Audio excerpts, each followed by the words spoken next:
Assalamualaikum, hi, welcome to my YouTube channel. Acha here.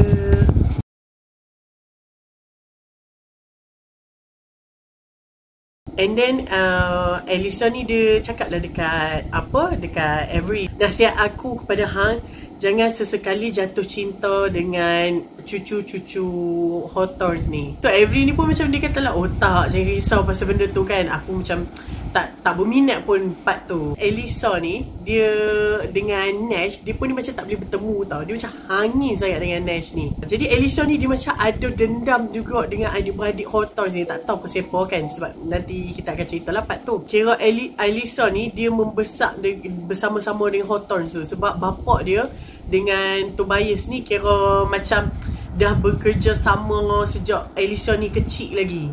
Sampai kan Elisa ni dah besar, dia jadi peguam, siap continue bapak dia ni punya legacy, jadi peguam mereka juga. Avery dengan Libby ni sampai je kat rumah tu, kira nampak lah rumah tu memang besar. Lepas tu macam ada beberapa orang staff dekat rumah tu, macam hang boleh nampak tau.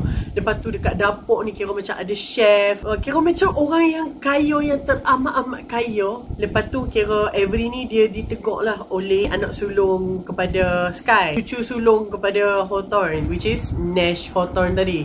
Nash ni pun dia macam tegur biasa je lah, hai apa semua. And then Nash ni macam dia offer lah, dia kata masa ni I take your code. So dia ambil lah code Avery ni. Lepas tu dia sampai macam kena tekan macam butang ke something, macam dia macam ketuk. Lepas tu tiba-tiba ada closet terbuka, open macam tu.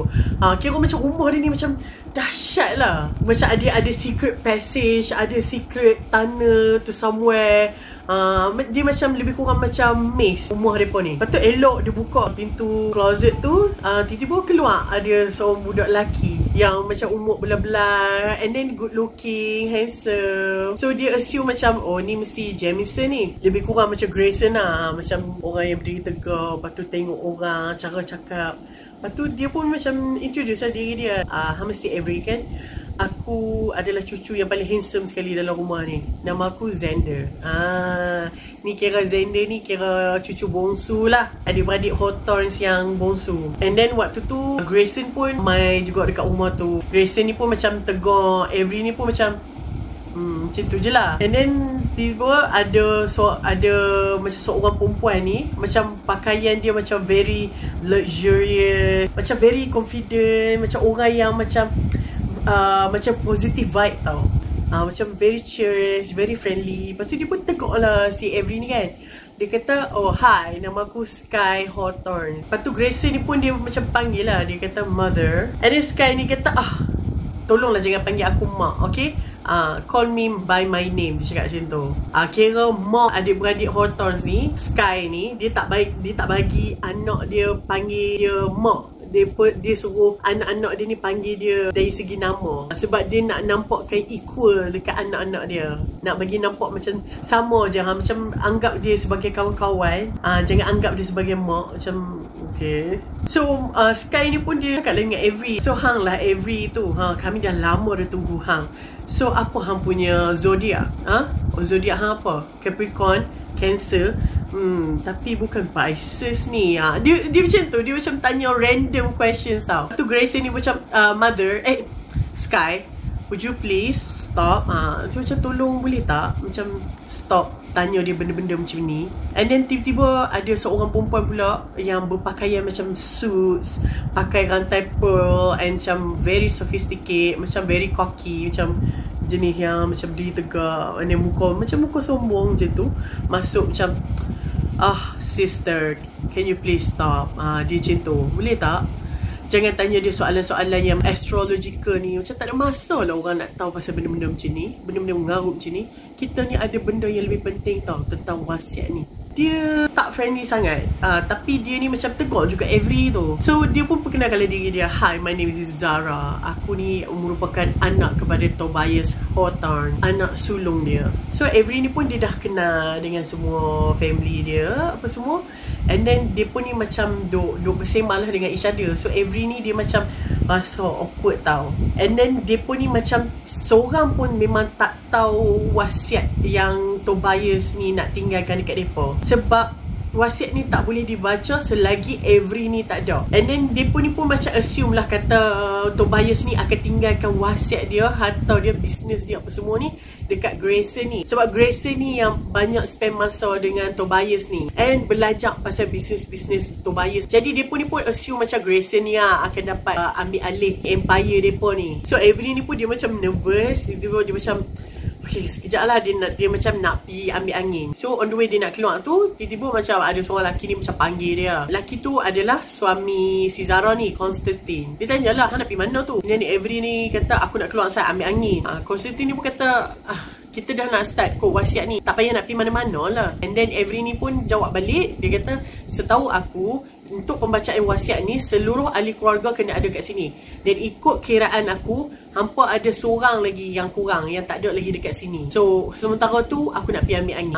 Avery ni dia macam very strong girl lah. Untuk umur dia dan pemikiran macam dia tu, kira dia ni pandai actually. Dia keluar tu kira macam laman belakang rumah depa ni lah, rumah Hawthorne ni. Belakang dia tu pun macam umpama macam ada padang golf dekat belakang rumah hang. Dia punya besar dia tu, dengan ada patung dia, dengan ada pokok-pokok.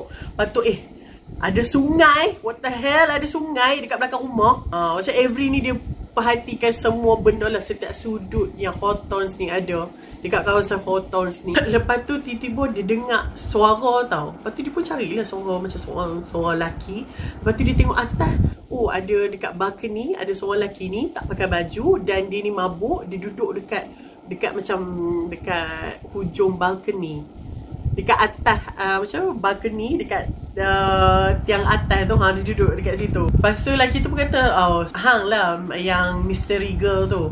Lepas tu Avery ni pun kata, hang jatuh nanti. And then lelaki tu pun jawab, a good proposition. Lepas tu Avery ni pun macam dia malah layan Lepas tu tiba-tiba lelaki tu dia terjun daripada balcony tu, terjun ke bawah. So bila terjun daripada balcony, so kita ingat macam landing pun macam landing tak cantik lah. Sebab dia hang terjatuh ke, hang termeniarap ke, hang terduduk ke apa kan. Tapi lelaki ni dia landing cantik. Dia landing macam dua-dua kaki, macam dia terjun macam superhero landing. Dia macam superhero landing. You gotta do superhero landing. Wait for it. Woo! Superhero landing. Sampai ke Avery ni pun dia rasa macam berdebar-debar. Dia macam hotnya. Dia macam tu. So lelaki tu pun dia katalah, so boleh tak aku nak panggil hang MG, mystery girl? Avery ni pun jawab, no, nama aku Avery, so panggil aku Avery. And then lelaki tu macam gelak aja. So lelaki tu cakap lah, oh my name is Jamison. So Jamison ni pun dia macam ala-ala, boleh dikatakan macam bad boy vibe, macam budak nakal yang suka usik orang tu. Dia macam serabai-serabai, macam hello lah. So dia pun masuk lah dalam rumah. And then bila dah semua orang ada, so waktu tu lah dia pun nak menyampaikan wasiat yang ditinggalkan oleh Tobias Hawthorne. So pembacaan wasiat ni dibaca oleh bapa kepada Alicia, iaitu peguam kepada Tobias Hawthorne ni. Jadi peguam tu pun dia explain, dia kata wasiat ni adalah wasiat yang finalized. Dia tak boleh diubah, tak boleh dilawan, tak boleh ditentang oleh siapa pun. Dan wasiat ni kira macam hang tak boleh lawan lah. Memang yang ni memang tetap dah. Siapa pun tak boleh argue, siapa pun tak boleh ubah. Tak kisahlah hang siapa pun, memang benda ni dah pasti. Memang benda ni ditulis sendiri oleh Tobias tu. Jadi peguam pun bacalah the first wasiat dia. Tobias ni dia ada tinggalkan surat kepada setiap orang ahli keluarga dia, termasuklah Avery sekali. Jadi dia pun macam distribute lah surat-surat yang ditinggalkan oleh Tobias dan ditulis oleh Tobias sendiri. So masing-masing macam tak tahulah kandungan surat yang dia dapat ni. Surat tu kira tak boleh dibuka sampailah habis wasiat, penyampaian wasiat ni. So everyone macam kena dengar betul-betul lah penyampaian wasiat tu sampailah habis. Okay, first wasiat Tobias ni, dia kata, kepada Andrew dan Laurie Lackland yang telah berkhidmat dengan aku bertahun-tahun, aku meninggalkan kepada mereka berdua $100,000 setiap seorang dan sewa percuma rumah mereka selama mereka masih hidup. Andrew dengan Lottie ni, Andrew ni kira macam pekebun lah. Dia memang kerja dengan Tobias ni lama. Dan Lottie ni adalah bini dia. Bini dia ni merupakan macam ketua chef lah. So kira mereka ni dah bekerja dengan Tobias ni lama. So setiap seorang daripada mereka ni dapat $100,000 dan sewa rumah percuma. Rumah mereka ni terletak dekat tanah Tobias ni juga. Kira macam mereka duduk dekat cottage. Tapi cottage ni pun macam besar lah. Dia lebih kurang macam guest house. So mereka dapat duduk kat situ percuma. Lepas tu second wasiat pula, dia tulis kepada John Oren. John Oren ni merupakan head security, ketua security kepada Tobias Hawthorns, yang sentiasa berkhidmat dengan aku dan telah melindungi aku selama yang dia hidup. Jadi aku tinggalkan dia $300,000 dan juga satu toolbox yang ada di office peguam. So Avery ni dia macam dah jadi excited tau. Sebab yelah orang yang berkhidmat dengan Tobias ni kira macam dapat banyak kan. So dia macam assume dia ni akan dapat $10,000 ke $20,000 ke. Tapi dia macam tenang je lah. Okay, calm down. Okay, apa yang saja yang hang dapat tu pun hang kena bersyukur. Tak kisahlah berapa pun. Okay, the third wasiat dia tulis kepada anak-anak perempuan aku, Zara dan Sky. Aku tinggalkan funds, duit yang secukupnya untuk membayar segala hutang-hutang yang ada. Dan aku tinggalkan kepada Zara aku punya wedding ring. Dan kepada Sky aku punya kompas. Dan aku tinggalkan $50,000 kepada Zara dan juga Sky. Like anak perempuan dia dapat sikit daripada pekerja dia. Lepas tu Zara punya husband Constantine tu macam menjerit lah. Dia cakap $50,000 je. Bayangkan anak perempuan dia, anak dia sendiri, darah daging dia sendiri, dia bagi $50,000 je. Sedangkan dia ni kaya, dia kekayaan dia ni, dia bilion. Umpama macam ada $10,000, bagi dekat macam anak RM10. Macam tu, macam betapa sikitnya anak-anak dia ni dapat. Lepas tu Zara ni dia macam bengang tau. Dia pusing dekat Sky, dia kata ni semua salah hang. Zara ni pun macam, kenapa pula salah aku? Zara ni kata, memang ayah kita ni dah berubah sejak Toby itu hilang. Kenapa hang nak salahkan aku pula? Zara ni kata, hang seronok lah kan kalau ayah kita ni tinggalkan harta-harta ni dekat hang punya. Lepas tu Zara kata, anak lelaki, my sons kan. Yang tu ke perkataan yang hang cari tu. And then tiba-tiba Nash ni dia bangun, dia kata actually Aunty Zara ni dia nak cakap bastards. Bastards ni kira macam anak-anak celaka lah. Sebab Sky ni kan dia tak kahwin. Dia macam dia jumpa lelaki lepas tu beranak. Dia jumpa lelaki lepas tu beranak. So dia tak pernah kahwin. Kira macam anak-anak dia ni kira anak-anak luar nikah lah. So kira bastard. So kira lebih kurang macam perkataan yang nak kata anak luar nikah. And then Zara ni pun dia macam cakap lah, kalau aku ada anak mesti ayah kita dah. Lepas tu macam Sky ni macam potong tapi masalahnya hang tak ada anak. Kira macam dia pun duduk bergaduh lah dua-dua orang. And then peguam tu kata, okay, bertenang semua sebab wasiat ni tak habis lagi. So please respect, sila duduk, bagi benda ni habis dulu. So kalau hampa nak berlawan lepas tu, silakan. Dan wasiat seterusnya peguam tu baca, kepada cucu-cucu lelaki aku, Nash, Grayson, Jamison dan Xander, aku tinggalkan. And then Zara tu macam, dia macam bengang dia macam mesti semuanya dia macam tu. Aku meninggalkan $250,000 setiap seorang. Dan mereka boleh claim benda ni waktu birthday mereka yang ke-25. Dan sementara itu duit ini akan diuruskan oleh Alisa. Lepas tu dia pun dia macam dia pun terkejut gila. Even Alicia tu pun terkejut yang bapak dia ni baca wasiat tu. And Grayson ni macam dia kata mesti ada macam mistake somewhere ni kan. Jadi macam kecoh lah benda ni. Sebab Tobias ni ada 46.2 bilion. Dan dia bagi dia pun ni macam sejepis je dekat depa ni. Macam habuk je daripada harta dia. And then peguam ni macam kena tenangkan balik. Kata please tolong bertenang semua. Tak habis lagi wasiat ni. Ada lagi wasiat. And then last wasiat yang dia baca, harta-harta aku, duit-duit aku, bisnes ke ataupun benda, segala harta benda aku, estate aku, duit aku, bisnes aku, segalanya aku tinggalkan kepada Avery Kylie. Kira 46.2 billion tu dapat dekat Avery ni.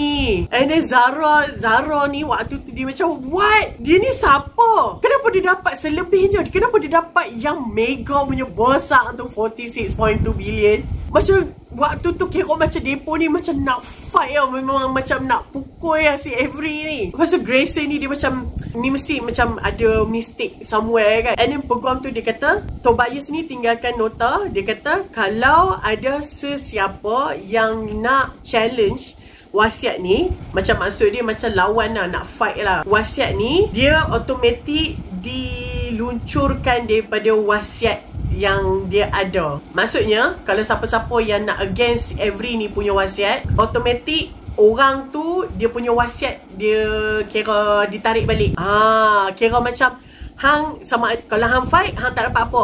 Ni sekarang ni aku bagi kat hang benda ni. So kalau hang nak fight benda ni, hang lagilah 1 sen pun hang takkan dapat. Lagilah depa ni macam bengang, depa tak boleh fight benda ni. Kalau depa fight, depa tak dapat 1 sen pun. Jadi Avery ni dia macam tak boleh nafas lah. Dia macam confused, dia macam ni apa semua kan. So depa ni macam bengang dengan dia. Depa kata, hang tolong keluar daripada rumah ni. Macam hang ni tak siapa-siapa, main daripada mana, main masuk dalam family ni dan ambil segala harta yang asalnya kepunyaan kami. Lepas tu Alisa ni dia kata, sebenarnya rumah ni rumah dia. So hang tak ada hak untuk halau dia. Segala benda kira semuanya ditinggalkan dekat Avery ni. Kira Avery ni dia jadi billionaire dalam 1 malam sahaja. Bayangkan macam tiba-tiba ada orang tinggalkan wasiat dekat hang. Kalau tinggalkan duit dekat hang macam 10,000 pun hang rasa besar.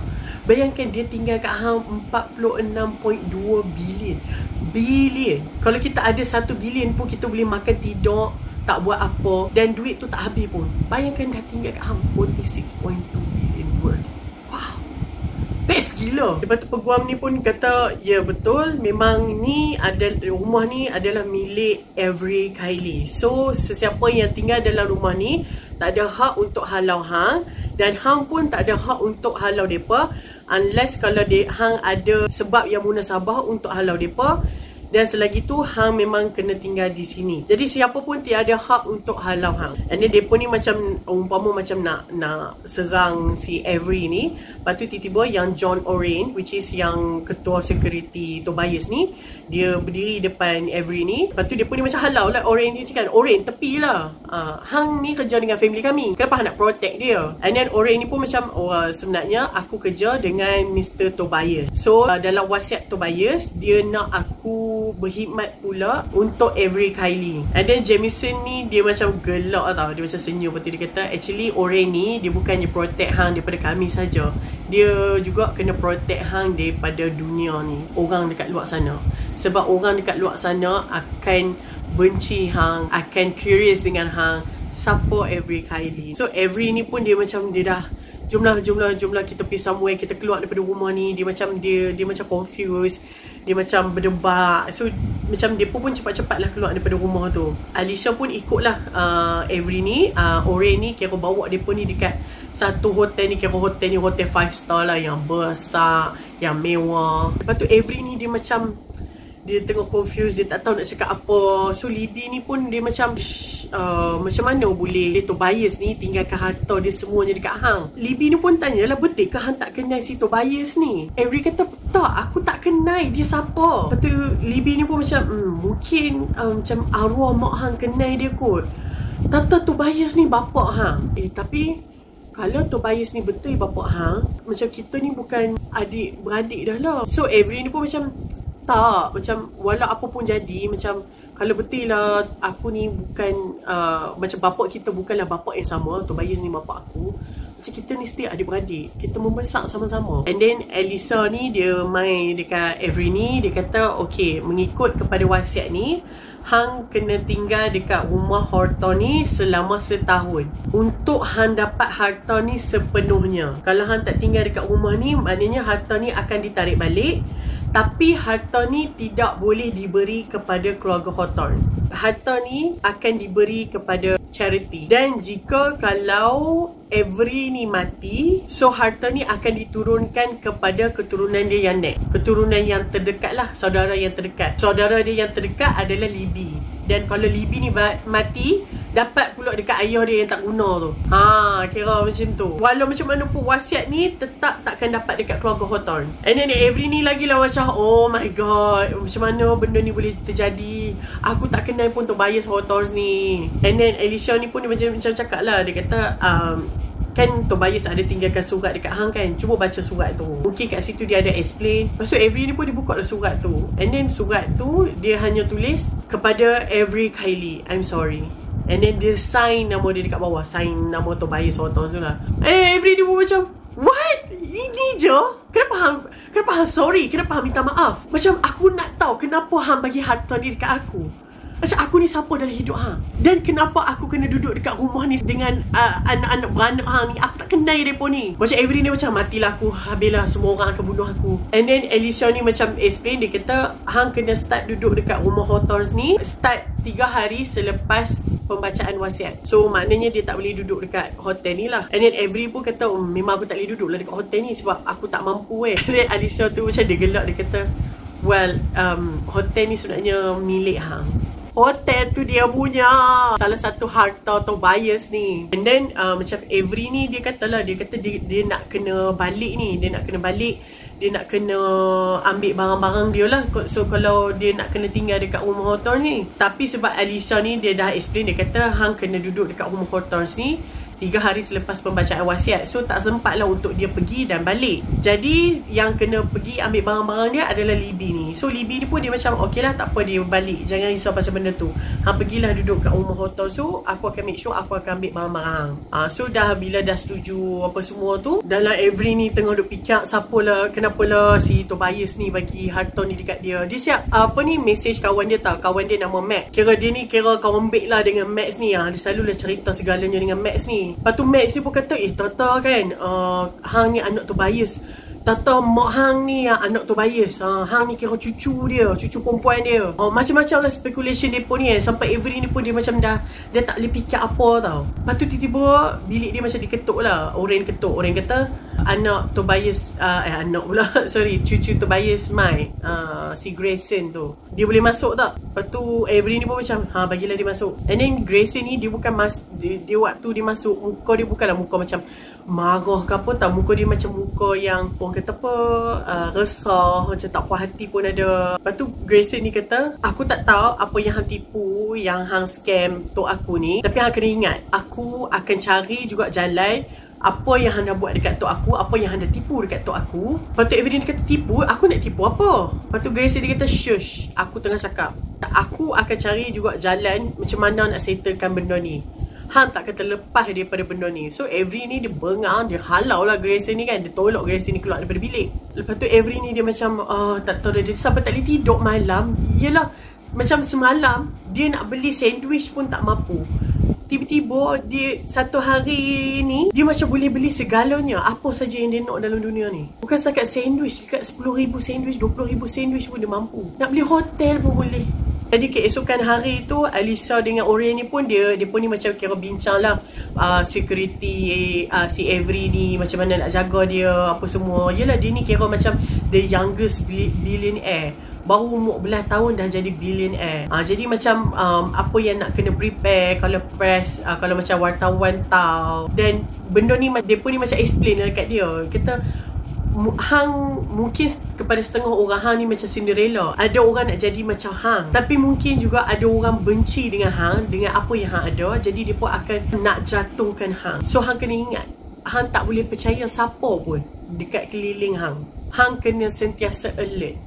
Lepas tu Avery ni pun dia macam okay, dia macam dah prepare dah lah. Okay, dia macam takut and risau at the same time. Yelah, macam dia tak tahu macam mana dia nak uruskan benda ni. Dia tak tahu apa yang dia kena buat. Macam tiba-tiba hang jadi jutawan. Of course hang tak tahu apa yang nak kena buat kan. Tambah-tambah dia ni baru umur belah tahun, baru budak sekolah menengah. Lagilah tak tahu macam mana dunia ni. So dia turun je bilik hotel. Rupanya dah ada wartawan ni tunggu, dah nak tahu dah siapa Avery ni.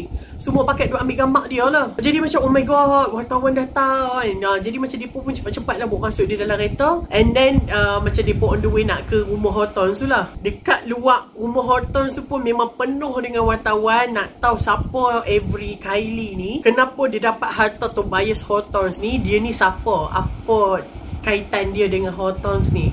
And then at the same time Libby pun dia sampai dekat rumah Hortons tu. Dan Libby ni dia bawa lah barang-barang si Avery ni. Dan dia bukan saja bawa barang-barang, dia bawa sekali chop-chop dekat badan dia, which is lebam-lebam dekat muka dia. And then Avery ni dia macam dah tahulah kata Drake ni memang pukul lah kakak dia ni. Lepas tu Libby ni dia katalah aku dah putus lah dengan Drake ni. Macam dah aku it's over. Hang tak payah risau dah benda ni, aku akan jaga hang. Mesti hang pun ingat macam alah kakak dia ni pasal adik dia dah kaya, dia sanggup lah tinggalkan lelaki ni. Oh tak, dia memang Libby ni sebenarnya dia sangat-sangat baik. Dia mementingkan adik dia juga. Cuma macam yelah dia ni macam bila dia ada tanggungjawab yang besar dan dia perlukan someone yang untuk dia luahkan benda ni, untuk dia share dengan benda ni. Dan Drake ni adalah orang tu. Jadi sebab tu dia susah juga nak lepaskan Drake ni. Jadi bila adik dia ni, Avery ni dalam keadaan yang baik, jadi dia dah macam okay, dia tak payah risau dah pasal pelajaran Avery ni. Dia tak payah risau untuk cari duit. Jadi macam okay, sekarang aku boleh fokus dengan diri hang dah. Lepas tu Libby ni pun dia katalah sorry, aku terpaksa cerita dekat Drake dengan apa yang jadi. Sebab tu ada wartawan semua ni dah tahu kata pasal hang.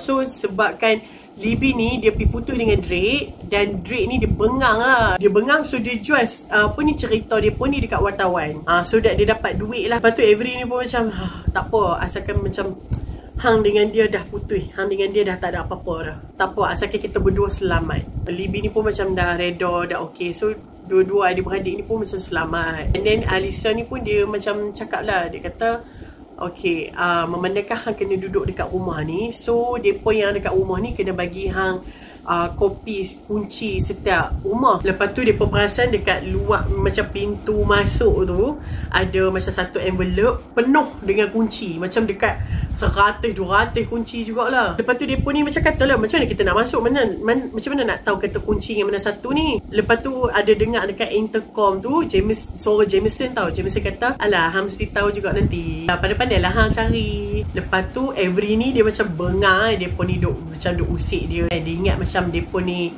macam sengaja letak dia macam tu kan. So dia pun macam check kunci ni tau. Dia check setiap kunci ni. Lepas tu dia perasan dia macam Avery ni sebab dia pandai, dia tahu apa yang dia buat. So macam dia tengok oh ada beberapa kunci ni dia nampak macam kopi sama. So maknanya kunci-kunci yang dikopi berbanyak-banyak ni bukanlah kunci pintu ni. So dia tengok oh kunci ni pun ada kopi, kunci ni pun ada kopi. Dia cari-cari, tiba-tiba ada satu kunci tu, satu ni je yang tak ada kopi. Dia macam satu dia je. So dia pun macam okay, kita try kunci ni. Try buka-buka boleh. Boleh. Kira Avery ni kira macam first try tu dah boleh. Jadi Libby ni pun cakap lah, ui teranya hang macam nak hantar kan. Oh pandainya hang, adik aku pandai.